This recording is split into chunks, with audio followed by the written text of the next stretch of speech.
My name is Victoria Gonda. I'm an Android engineer at a company called Buffer. I'm also the co-author of Android Test-Driven Development by Tutorials. And I will be talking about AndroidX Test today. Let's get started with a show of hands. Who here has written Android apps?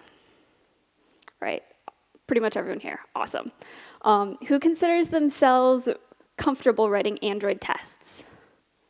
A lot less. Who has Android tests alongside your production apps? All right. And who is satisfied with the number of tests that they have for their apps? All right. No more hands anymore. So testing your code can take more time up front, but there's many benefits that come later on. One is that you can change or refactor your code with more confidence. Often when you're changing your code, things can break.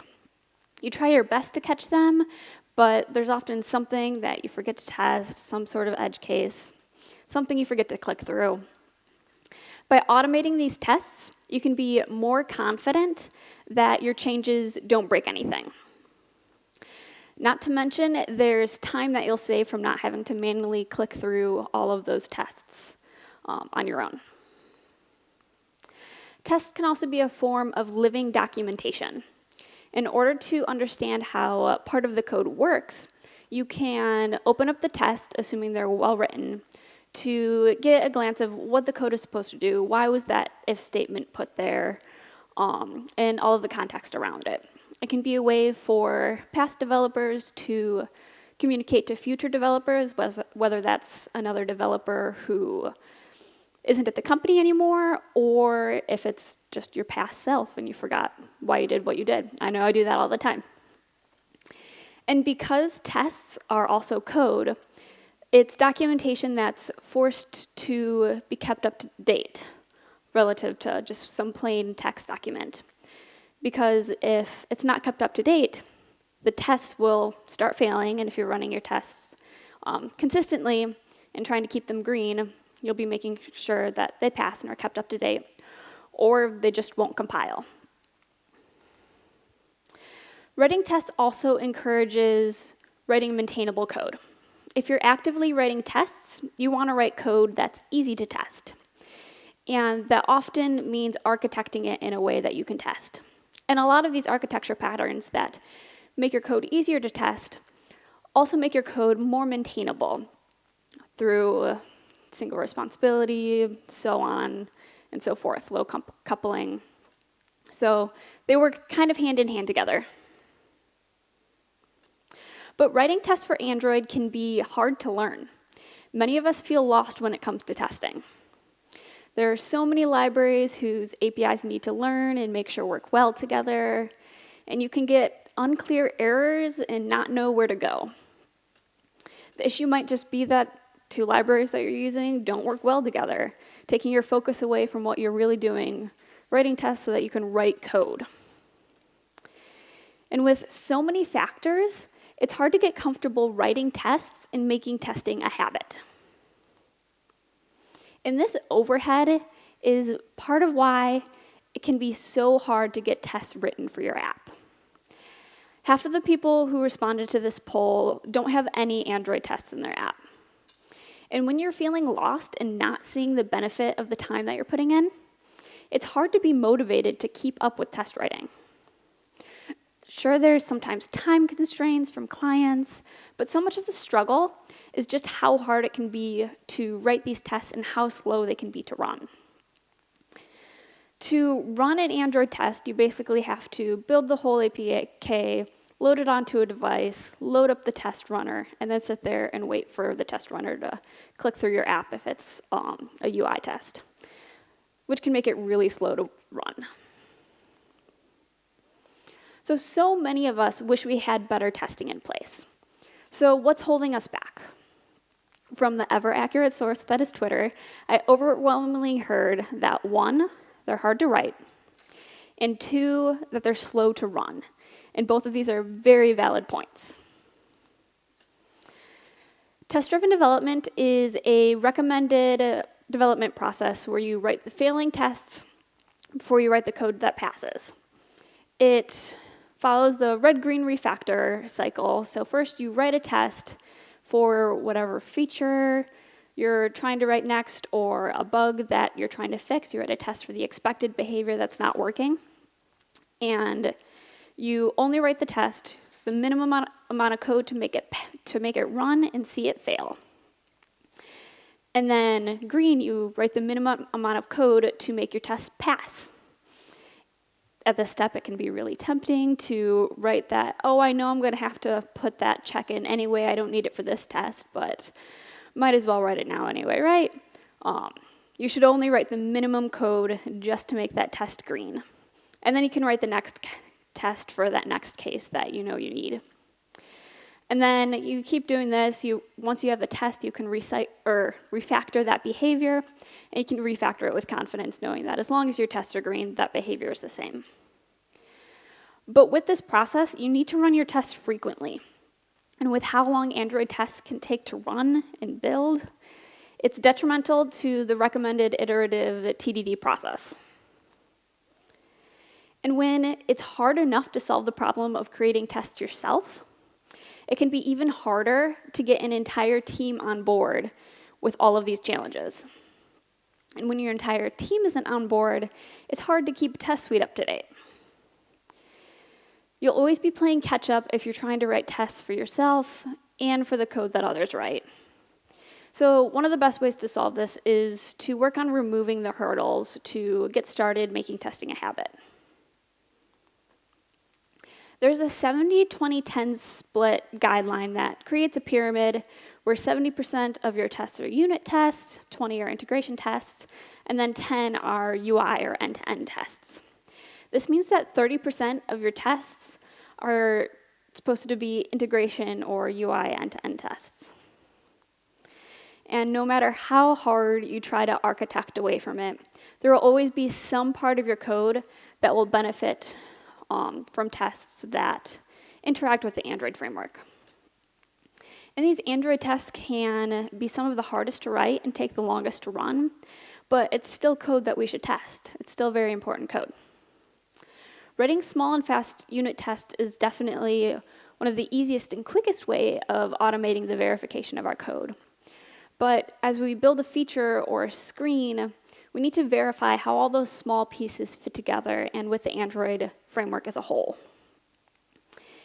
And these are the kinds of tests that this talk is going to focus on. I'll focus more on integration and UI tests than on unit tests. And I'm also going to talk more about testing tools than what to test.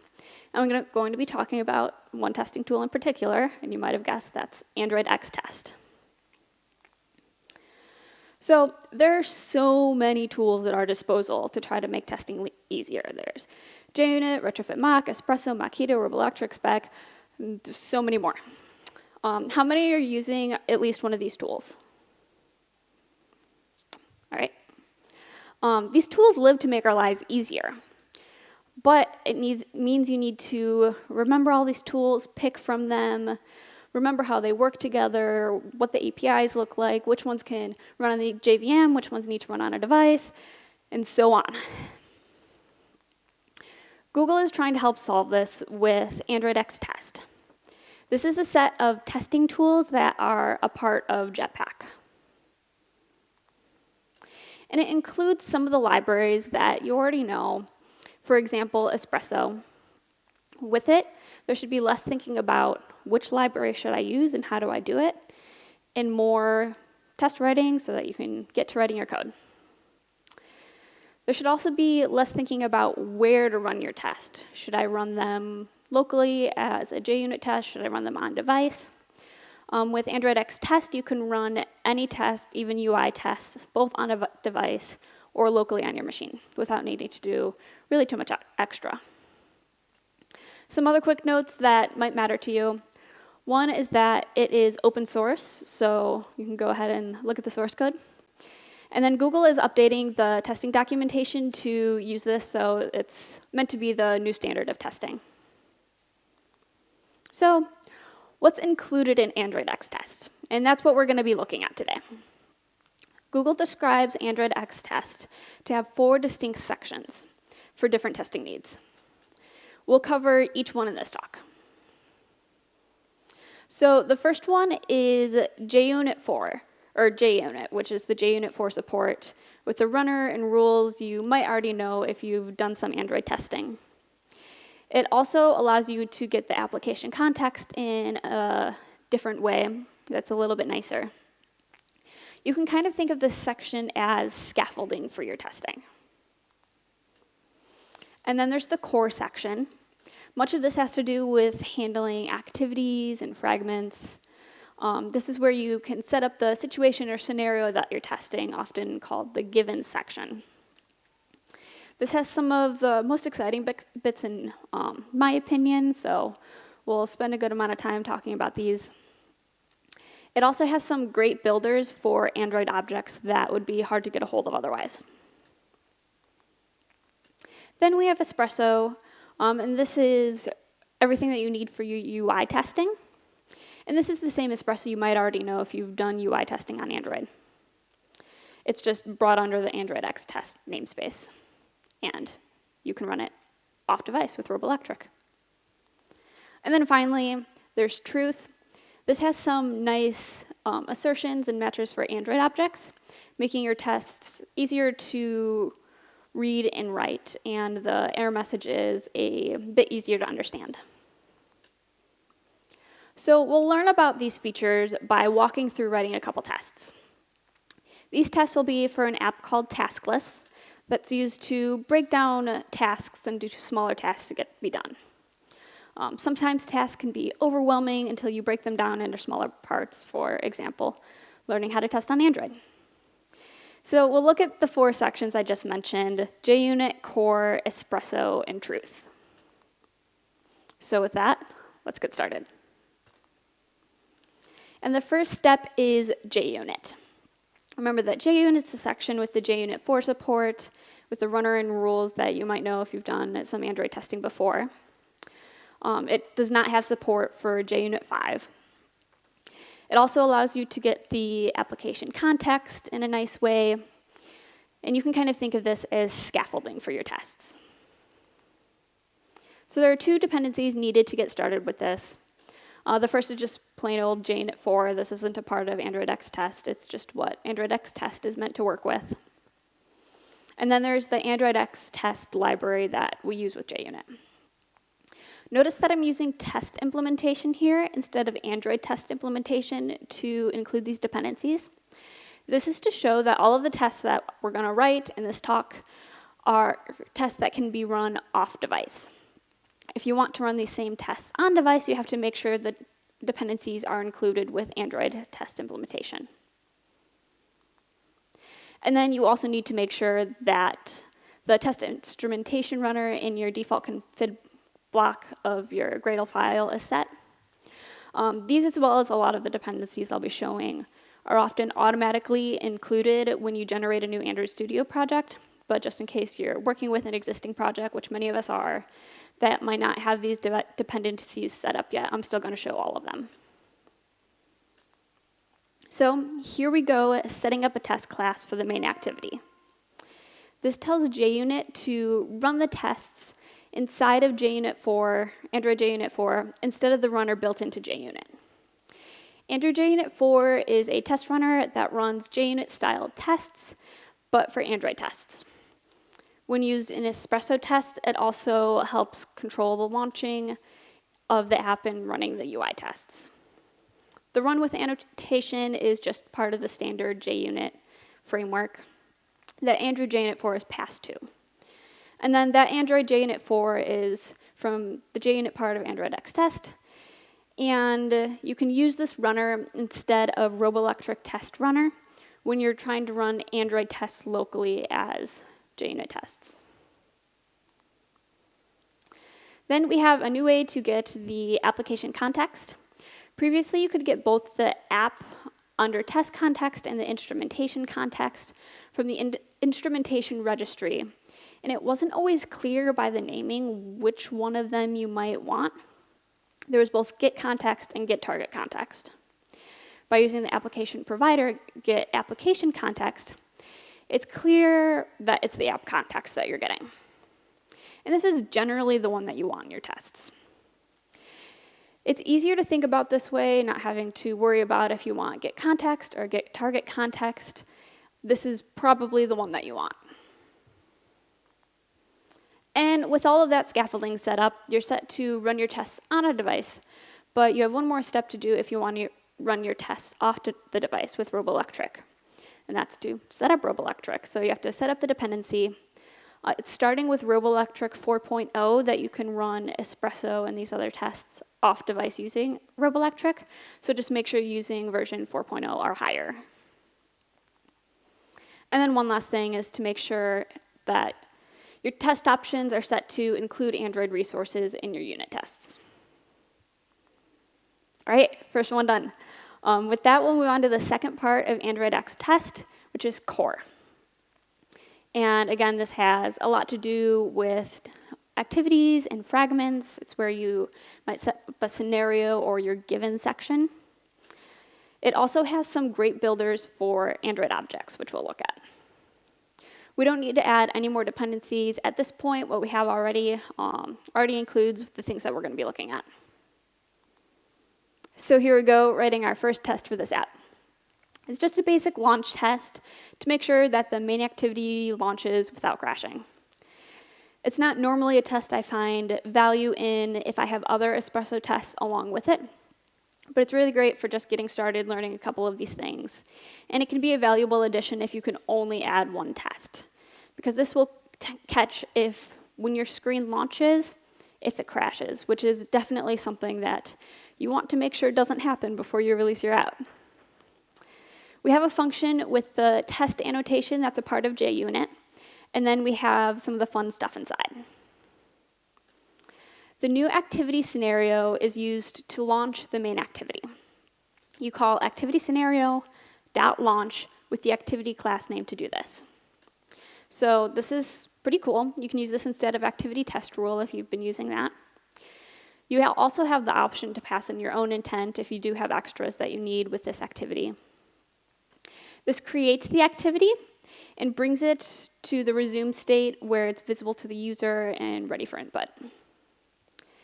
Because this can be used on or off device, you don't need to remember activity test rule versus Robolectric setup activity or Robolectric build activity for on versus off device tests.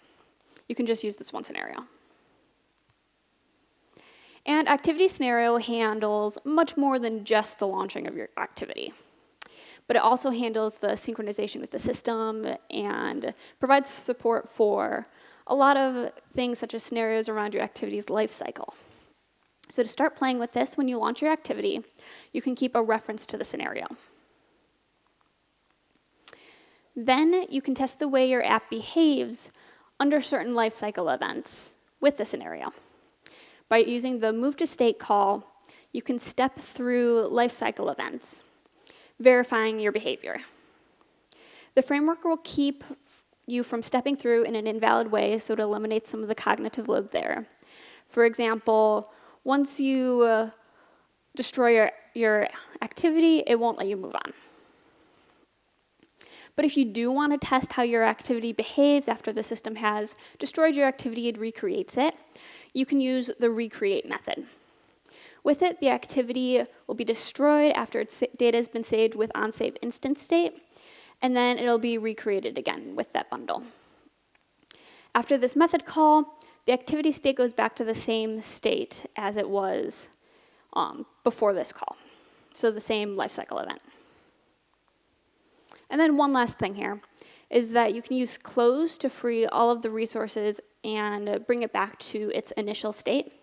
And it's recommended that you use this if you're not using a test rule for this to avoid flaky tests, just to make sure everything is reset before each test. But speaking of, there's also an activity scenario test rule that you can use instead of using activity scenario.launch on your own. And you can use this instead of activity test rule that you might be using from before. A test rule is a tool to change the way that tests run. Sometimes adding additional checks or running code before or after your tests. In this case, it handles launching your activity before your test and closing everything, freeing up the resources afterwards. So the same things that happen with activity scenario.launch and then scenario.close. And you can still access the scenario this way directly from the rule just by accessing it from a property. And then you can do all your fun lifecycle changes. This next part of the core has its own dependency to add. And as you might expect from the name, fragment testing, this one has to do with fragments. And it's a fragment scenario, similar to activity scenario, but for testing fragments in isolation. So with this, you don't have to build a solution yourself to try to test a fragment in isolation or have to set up the entire surrounding activity. You can just do testing for that fragment alone with optional bundle arguments if you need that as well. It has the same control over the activity life or the fragment lifecycle as activity scenario does. When using this, you do need to make sure that you build your fragment in a way that it can be run independent of what activity it's in, but that's probably a good practice for you to be doing anyway. So you can also access the fragment directly in a block with onFragment. There's a similar onActivity method if you need to do this with an activity as well. And then one final note before moving on is this library works pretty well with navigation component. So if you're trying to test fragments along with the way that you're navigating with navigation component, you can do that with this library. One more part of core includes builders for Android objects that can be hard to create otherwise, whether they have private constructors or for some other reason. It includes builders for application info, package info, motion event, a couple of other things. They follow the pattern of the class name with the postfix builder, so package info builder and application info builder here. And then you just chain together in the builder pattern to set that up the way that you need to for your test. The third part of AndroidX Test is Espresso, and this is for your UI tests. If you've done UI testing on Android, this is the same Espresso that you might already know, just bundled up in AndroidX. It handles all of your UI assertions and manipulations like clicks and everything. And it handles some multi-threading and synchronization for you, and its goal is to have a readable API for interacting with and testing your UI. This has all of your matchers and assertions for testing your view, again, without needing to run it on a device. So to get the main parts of Espresso, you need to include the Espresso core dependency. Again, I'm using test implementation instead of Android test implementation, and this is one of the dependencies that are often automatically included when you generate a new Android project. If you're not familiar with Espresso, there are three main things to understand, and that's view matchers, view actions, and view assertions. View matchers search to match a view that's on the screen, so you can perform actions and assertions on it later. The first one we'll use is by ID, but you can match by a whole bunch of other things, text, content description, write your own. There's a lot of different options here. View actions, as you might guess, is used to perform actions on views that were matched, such as a click or scroll. For example, once you use a view matcher to find a view with the ID floating action button, you can perform a click on it. Again, there's lots of actions and gestures provided. You can also write your own. And this step can be optional for some tests. Not all tests will you have to interact with the screen. Sometimes it's just opening the screen and verifying something on it. And then finally, view assertions are for that assertion step to verify something about a view that was matched. You can check if a view is visible on screen or contains the text that you expect. And once again, there's lots of these, and you can write your own. So here, the main activity is launched using the activity scenario, and then we test for the add button that should be on the screen. With ID is a view matcher to find the button with the ID button add list. Then matches is our view assertion. It is displayed as another view matcher that we're passing to it. So this checks that the view with the ID button add list is visible on the screen. Previously, you might have had to learn one API to run this test on device and another to run it off device with Robolectric, but you can run this test both ways now, just with the single API.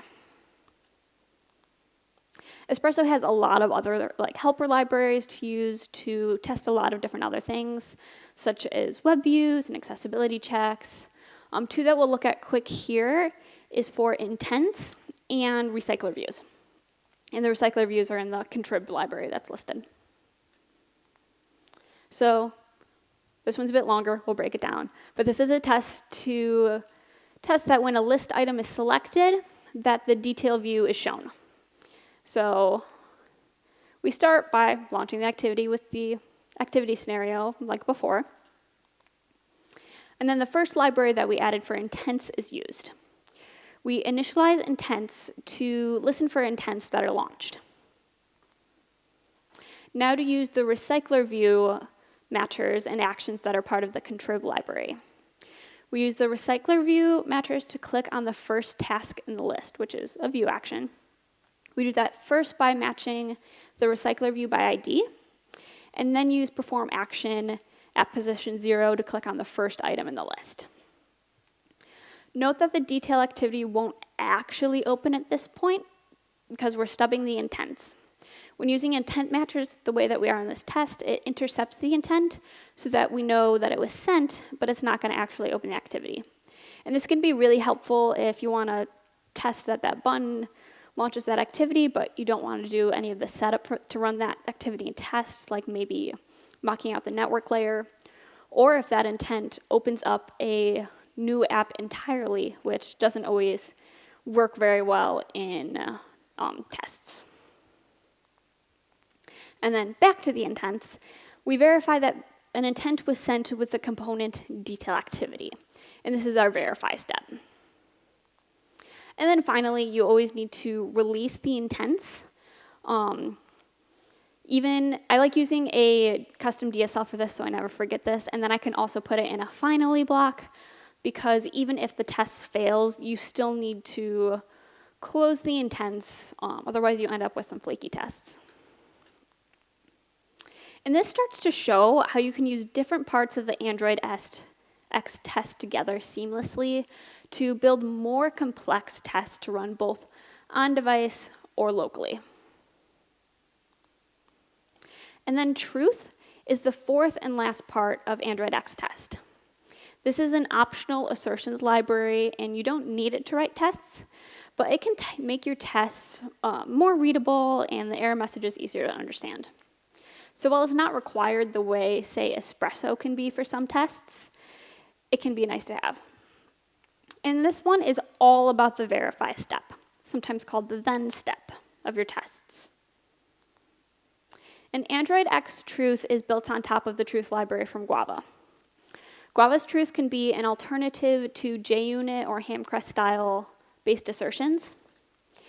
In general, you use truth to verify that an object has a specific property using phrases that almost read like a sentence for the conditions that you're testing. For example, when using the intent subject from the AndroidX test edition, you might code using the sentence, assert that intent has no action.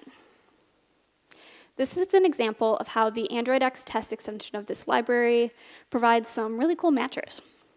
So let's use this library to rewrite the previous test for the assertion step. Real quick, to do that, we do need to add the dependency. As you might expect, it follows a similar naming convention for the other AndroidX test libraries. So most of this test is the same as the previous test, so we're just going to skip to the assertion step. So you grab the first intent using getIntents, which returns a list of captured intents, and this is just part of the intents library. Then you use the intent subject, assert that. And this returns an instance of intent subject for that intent that you're testing. Then you have an assertion on it. Here we're verifying with has component class to make sure it's our detail activity. Reading it out, it says, assert that intent has component class detail activity. So almost a sentence. Other intent assertions include extras, actions, flags, type, so you have a lot of options. And there are subjects for so many different things.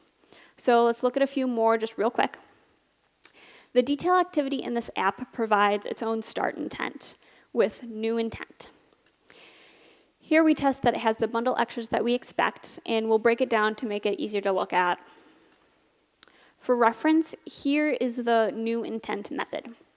It takes a task list and a context, builds that intent, and then adds the list ID as an extra.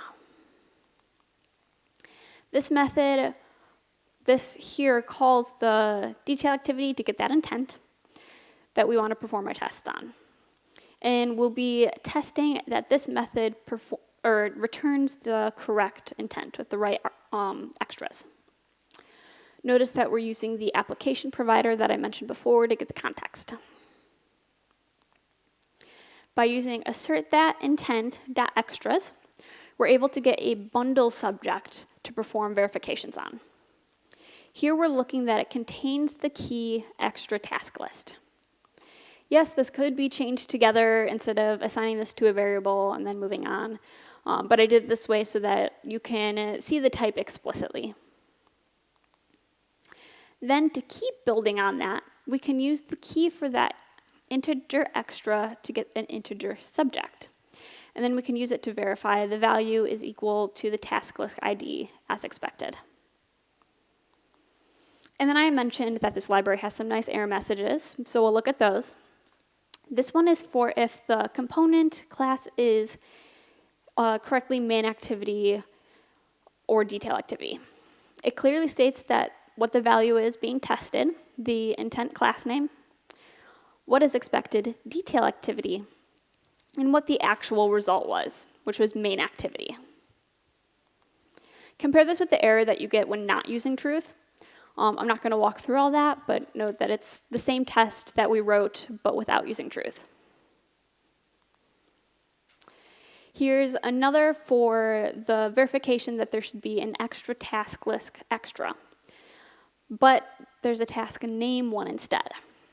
So we know that we're testing the value of get extras. We expect it to contain the key extra task list, but instead it has extra task name. And then one more, even checking for integers can be a little bit more readable. We know that we're testing the value of the get extras get int, and we expected 4, but it was 5. And yes, that's really similar to using just the plain JUnit assert equals, but the difference is here we don't have the context of what the value is that we were testing. We just know we expected 4, but it was 5, but what did we expect to be 4? There are a lot of these different subjects with assertions and messages like these. We looked at intent subject, bundle subject, integer subject. There's also all of these for Android classes, and then all of the base Guava ones as well for primitives and such. So to wrap this up, this is all to say that Google wrapped up their testing libraries under the AndroidX namespace to help with making those decisions about what to use, as well as giving us some new options that work well with the others. These libraries are in 4 categories. There's JUnit, which has your scaffolding needs and accessing the application. There's Core for setting up your tests and launching activities and building Android classes. There's Espresso for all of your UI testing needs. And then Truth for making your assertions just a bit nicer. The testing APIs that you might be familiar with are still available as before, but they might be under the AndroidX namespace now or might not be the recommended practice. And then all of the tests that we wrote in this talk can be run on or off device. All you need to do to make sure that you can run it on or off device is make sure it's in the appropriate Android test directory or test directory. You can also use a shared test directory now, and there's some resources online for how to do that. And then if you're running it on or off device, you have to make sure you're using test implementation or Android test implementation to include those dependencies, to include those libraries for your tests. And with this, now you can hopefully use the same APIs across all layers of testing without worrying about which APIs to use or where you're going to run it, and focus more on writing the test itself. One of the biggest questions that I get with this is, well, I can run it on or off device. Which one should I do? And in my opinion, I feel like you should do both. If you're trying to write the test, run it quickly, iterate quickly, I would run it quickly with Robolectric locally on your machine so you can keep moving forward writing, especially if you're using that TDD process. But there's still a lot of value with running it on a device. Different devices behave differently. As Android developers, we know this. So you should still run it on a device. There are also some APIs that don't quite work with Robolectric yet, so especially for those tests, you're going to want to run them on device. On a device can also be more accurate, especially when you are dealing with different types of devices and different API levels. And before I go, I will mention Project Nitrogen real quick. I don't know much about it yet, but I'm excited to learn more. And it's a test executor that's meant to be a single entry point for all of your tests, whether it's local or on your CI. With it, you should be able to even more easily move your tests between runtime environments, whether that's with Robolectric or on a device, so on. It can also give you a lot of data for your tests, like logcats, screenshots, battery performance, and that's about all I know about it, but I hope to learn more about it soon. If you want to dig more into how to test on Android, you can also check out Android Test-Driven Development by Tutorials. This walks you through tutorials about how to use a lot of these libraries as well as other common libraries on Android, as well as how to deal with legacy applications and how to test those. And with that, I want to thank you all so much for coming, especially right after lunch. Up on the slides is a link to the resources, which includes a link to these slides. So that's bit.ly/vg-talks. I also have these posted on my Twitter at @tggonda. You can come find me afterwards for any questions, talk about testing, talk about remote work, just come introduce yourself. You can also reach out to me online if you prefer that. And it's been so great sharing this with all of you, and thank you again for coming.